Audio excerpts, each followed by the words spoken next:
मैंने ये बात सुनी पाकिस्तान के प्लेयर्स को बोलते हुए कि वाइल जब हमारा नेशनल एंथम होगा, हमारा राष्ट्रीय गान होगा इंडिया का, उस टाइम हम उसे रिस्पेक्ट नहीं देंगे। सो दैट मोमेंट, मुझे वो चीज़ जो इतनी बुरी तरीके से हिट हुई थी, क्योंकि आप हमारे राष्ट्रीय गान को रिस्पेक्ट नहीं करेंगे, हम आपके राष्ट्रीय गान को रिस्पेक्ट, किसी भी देश के राष्ट्रीय गान को हम रिस्पेक्ट करते आ रहे हैं और करेंगे। सो अब वहाँ पे अगर हम चाहते हैं तो हमारे भी पूर्वज या हमारे भी जितने हैं फ्रीडम फाइटर्स, वो भी गरम दल के हैं, हम चाहते तो वहाँ पे लड़ाई झगड़ा करके और सलटा सकते थे मैटर, बट वही कहा। नमस्कार साथियों, आप देख रहे हैं GS4 न्यूज़ और मैं मनीष। जैसा कि मैंने आप लोगों को बताया है कि मैं अभी एक विशेष कार्यक्रम कर रहा हूँ, इंटरव्यू सेशन, जिसमें कि हरिहरगंज हुसैनाबाद विधानसभा क्षेत्र से विभिन्न क्षेत्रों से, जैसे राजनीतिक, चिकित्सा, खेल, व्यवसाय, समाज सेवा, संस्कृति, कला के क्षेत्र में महत्वपूर्ण लोग जो समाज में अपना प्रभाव रखते हैं, अपना एक इमेज बना चुके हैं, उनसे मैं साक्षात्कार करने की कोशिश कर रहा हूं, उनकी विचारों को मैं आप तक पहुंचाने की कोशिश कर रहा हूं। और इसी की कड़ी में आज हमारे साथ मौजूद हैं शायरा कायनात जी, जो कि नेशनल थ्रोबॉल प्लेयर हैं। आज हम उनसे बातचीत करने की कोशिश कर रहे हैं और ये भी जानने की कोशिश करेंगे कि इनके जीवन में अब तक क्या क्या चुनौतियां हैं और कैसे इनसे लड़कियां प्रेरित हो सकती हैं और इनसे सीख के कई सारी लड़कियां आगे बढ़ सकती हैं। बहुत बहुत स्वागत है मैम आपका और बहुत बहुत आभार प्रकट करता हूं कि आपने हमें अपना कीमती समय दिया। मैम, चूंकि आप इस क्षेत्र में काफ़ी विख्यात है, लेकिन फिर भी नए लोग भी हो सकता है कि हमारे चैनल पे हो, तो मैं चाहूँगा कि थोड़ा सा अपने बारे में बता दें ताकि लोग आपको जान सकें। तो सबसे पहले बहुत बहुत धन्यवाद आपका, आपने हमें इतना अच्छा प्लेटफॉर्म दिया ताकि हम अपना एक मैसेज आप सब तक पहुंचा सकें। सो जो लोग हमारे एरिया के हैं, जो हमें जानते हैं, वो तो भली भांति हमसे परिचित है, बट फिर भी मैं आपको बता दूं, मेरा नाम शायरा कायनात है। थ्रोबॉल गेम में मैंने इंटरनेशनल्स खेला है, अपने देश को रिप्रेजेंट करा है बहुत बार। तो इसी के कड़ी में मैं आगे बहुत सारी चीज़ें आपको बताऊंगी और वाइस कैप्टन बनने का भी मौका मिला था मुझे इंडिया टीम का। झारखंड थ्रोबॉल जो महिला टीम है उसकी भी कैप्टन रह चुकी हूँ मैं। तो अच्छा ज़िंदगी चल रहा है। एक फ़क्र होता है जब आप अपने इंडिया टीम की जर्सी पहन के उतरें, वो झंडा जब आपके जीत पे फ्लैग हो, वो अलग ही उसकी खुशी होती है। मैम, सबसे पहले मेरा आपसे यही सवाल है कि आज जो समाज है, यहाँ पे मेल डोमिनेटेड समाज है, पुरुष निर्भर करता है, पुरुष जो है कि सारा चीज डिसाइड करता है। तो आप में इतना हिम्मत कहाँ से आया कि आप जो है कि गेम्स में अपना कैरियर बनाएंगे? जी, बहुत ही अच्छा क्वेश्चन आपने पूछा है। आजकल ज़्यादातर हम कह देते हैं कि डेवलप हो रहा है समाज, बट अगर आप पर्टिकुलर हमारे एरिया में आके देखें या ऐसे बहुत सारे एरिया में जाकर के देखें, तो आज भी हमें ये चीज़ फेस करने को मिलता है। इवन हमारी लड़कियाँ जो आती थी प्रैक्टिस करने, उनको बहुत सारे प्रॉब्लम का सामना करना पड़ता था। पेरेंट्स उन्हें अवेयर नहीं है, परमिशन नहीं देते हैं आने की, लड़की है क्या कर लेगी। इन सब चीज़ों के लिए बहुत ज़्यादा मेहनत करना पड़ा मुझे। हर गेम में जाने के लिए मुझे 1 by 1 सारे पेरेंट्स से इंटरेक्ट करना पड़ता था, उनसे परमिशन लेनी पड़ती थी। मैं अपनी जिम्मेदारी पे लेके जाती थी उनको बाहर कि ऐसा जैसा आप सोच रहे हैं वैसा कुछ नहीं है। एंड उसके बाद जब रैंक आने लगा और उनका नाम होने लगा, उनके पेरेंट्स का, उनके स्टूडेंट के, उनके बच्चों के थ्रू, सो फिर उनके बाद वो भी एक स्टेप आगे हुए हैं। सो एक हेजिटेशन होती है पेरेंट्स को, लेकिन ऐसा नहीं है कि उस हेजिटेशन को देख के हम पीछे हट जाए। मतलब आपने जब शुरुआत किया तो वो कैसे? हमने जो शुरुआत किया तो वो तो बिल्कुल अपने पेरेंट्स की बदौलत किया है, क्योंकि इनका सपोर्ट हमें हमेशा से मिलता रहा है। हमारे पेरेंट्स, पापा जो हैं वो फुटबॉल के प्लेयर हैं, वॉलीबॉल के प्लेयर हैं, एंड मम्मा हमारी योगा में चैम्पियनशिप जीत चुकी हैं। सो घर में ही हमें एक स्पोर्ट्स का माहौल मिला है, जिसमें हमें तो कहीं प्रॉब्लम नहीं हुई है। हालांकि अगर आप देखा जाए तो मुस्लिम समाज में रह करके अगर आप कहिए कि हम बाहर जा रहे हैं खेलने के लिए, तो ये एक बहुत बड़ी प्लस पॉइंट है हमारे लिए। तो इसमें बहुत सारे लोग नहीं आगे बढ़ के आते हैं, जो कि मुझे बहुत हालांकि ख़राब लगता है, लेकिन मैंने अपने एरिया में इस चीज़ को बहुत ज़्यादा विकसित कर लिया है। इसके लिए मैं अपने आप को काफ़ी खुशनसीब महसूस करती हूँ। जैसे आपने कहा कि आपको पेरेंट्स का सपोर्ट मिला और मुस्लिम समाज की बात आपने कही कि वहाँ से कुछ इशू थोड़ा थोड़ा आया। जैसे ऐसा आमतौर पर देखा जाता है कि कई दफ़ा माता पिता एग्री करते हैं लेकिन कुछ समाज के ठेकेदार टाइप से लोग हो जाते हैं जो आगे जो है कि अपना फरमान सुनाने लगते हैं। तो उस समय जब आपने पहली बार घर से बाहर या अपने स्टेट से बाहर कदम रखा था तो कैसा रिएक्शन रहा था? नहीं, इसलिए अगर आपके मम्मी पापा वीक हैं या आपके मम्मी पापा डिपेंडेंट हैं समाज के ऊपर, अगर उनका सोच उस पर डिपेंड करता है कि लोग क्या कहेंगे, देन डेफिनेटली आपको प्रॉब्लम आने वाली है। लेकिन अगर आपके पेरेंट्स ही, क्योंकि मम्मी पापा ही आपके ऑल इन ऑल हैं, अगर उनके अलावा कोई और आपके लाइफ में इंटरप्ट करता है तो मेरे ख्याल से वो बिल्कुल अच्छी बात नहीं है। सो आप अपने मम्मी पापा को कन्विंस करिए, उन्हें बताइए अपने लाइफ के बारे में। उनसे अगर उनको कुछ चीज़ है जो है रोक रही है तो आप उसका रास्ता बताइए। ऐसा नहीं है कि नहीं मेरे मम्मी पापा मुझे आज़ादी नहीं दे रहे हैं या शायरा दी आगे निकली है तो मैं आगे निकलूंगी। आप अपने फैमिली को देख लें एक बार। आप ऐसा नहीं कि सीधे फैसला ले लें कि नहीं मेरे मम्मी पापा मुझे सपोर्ट नहीं कर रहे, ऐसा नहीं है। उनके मन में कुछ एक छोटी सी प्रॉब्लम होती है या कुछ ऐसा होता है जो वो नहीं आगे बढ़ पाते हैं। सो आप उनको क्लियर करें। ऐसा नहीं है कि आपके मम्मी पापा आपके दुश्मन हैं, वो बिल्कुल आपकी हेल्प करेंगे। अच्छा, जैसे कुछ लोग होते हैं जैसे फैमिली प्रॉब्लम में तो जैसे लड़की होती है तो वो डायरेक्ट कनेक्शन में है तो वो फैमिली को कन्विंस करने की कोशिश करती है, लेकिन उसके बाद क्या होता है कि एक नॉर्मल कंडीशन, ये बहुत साधारण सी बात है, जब कोई लड़की घर से बाहर निकलती है तो उसको जो है कि लोग रोकने के लिए काम तरह का मतलब इस्तेमाल करते हैं, उसको जो है कि तमाम तरह का आरोप लगा देते हैं। क्या आपके जीवन में ऐसा कुछ हुआ कि मतलब लोग इस तरह से छेड़खानी करने लगे? सो इसके लिए एक लाइन में बोलना चाहूँगी सर कि जो लोग आपके पीछे बोलते हैं उनका जगह आपके पीछे ही है लाइफ टाइम। सो इस चीज़ पे आप बिल्कुल नजर ना डालें। अगर कल आज मेरे बारे में अगर कोई बातें करता है तो आज मैं उस मुकाम पे हूँ कि मेरे बारे में बात हो रही है।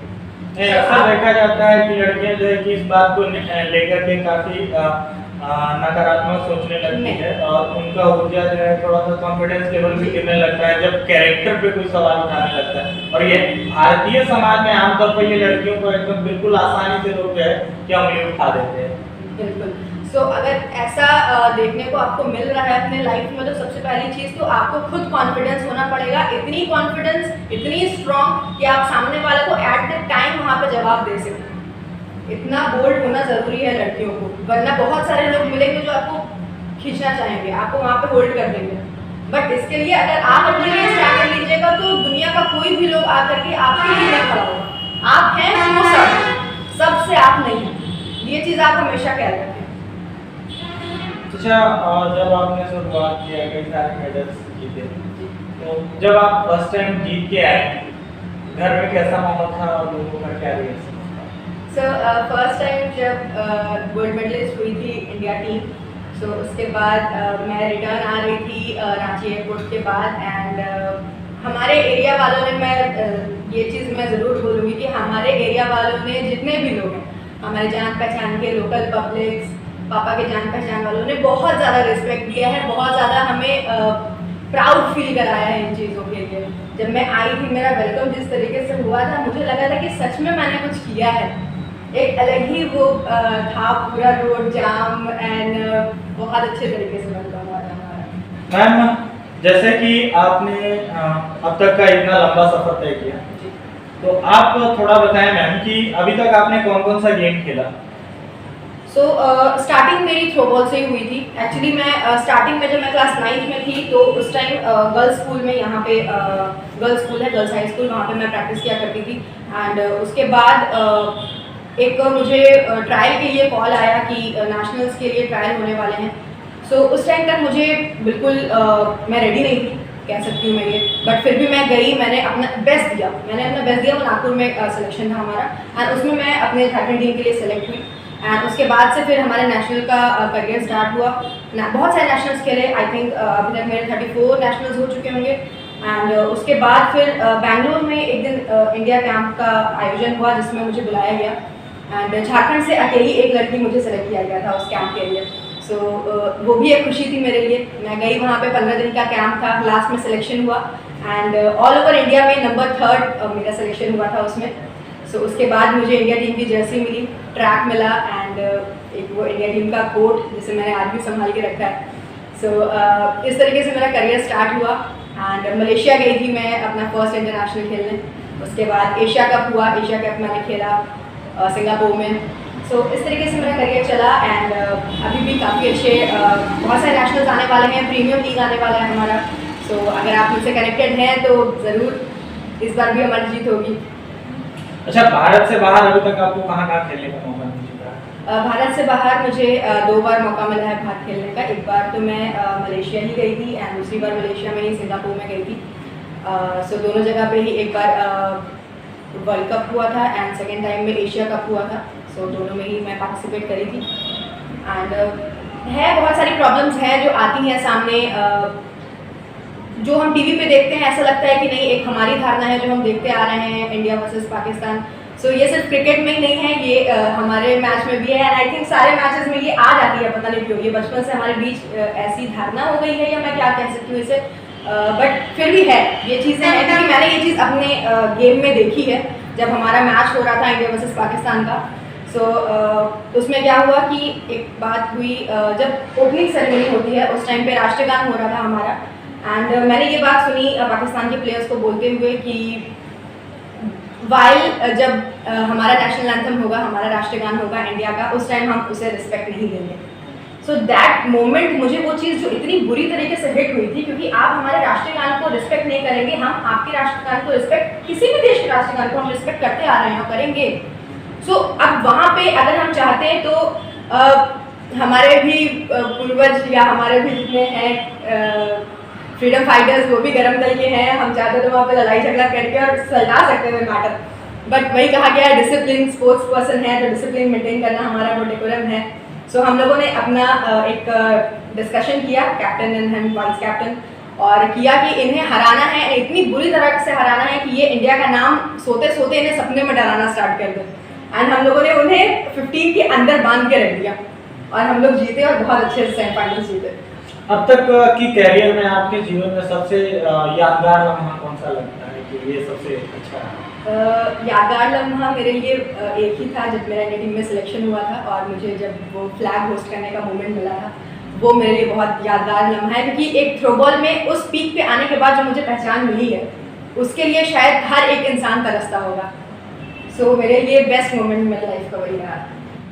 जैसे आज का समाज का जो धारणा है, जैसे बच्चों को ये कहा जाता है कि कुछ करना है तो पढ़ाई करो, कुछ करना है तो पढ़ाई करो, लेकिन कुछ बच्चे ऐसे होते हैं जो खेलने में बहुत ज़्यादा स्मार्ट होते हैं, बहुत ज़्यादा अच्छा कर सकते हैं, बावजूद उसके जो है कि उनके गार्जियन के द्वारा या अपने लोगों के द्वारा इस तरह से कहा जाता है पढ़ के ही कुछ किया जा सकता है। जो आदमी नहीं पढ़ रहा है अगर वो खेल रहा है, मतलब मेरा कहने का मतलब ये है कि खेल को उतनी गंभीरता से नहीं लेते हैं लोग कैरियर के रूप में, तो उसको आप क्या कहेंगे?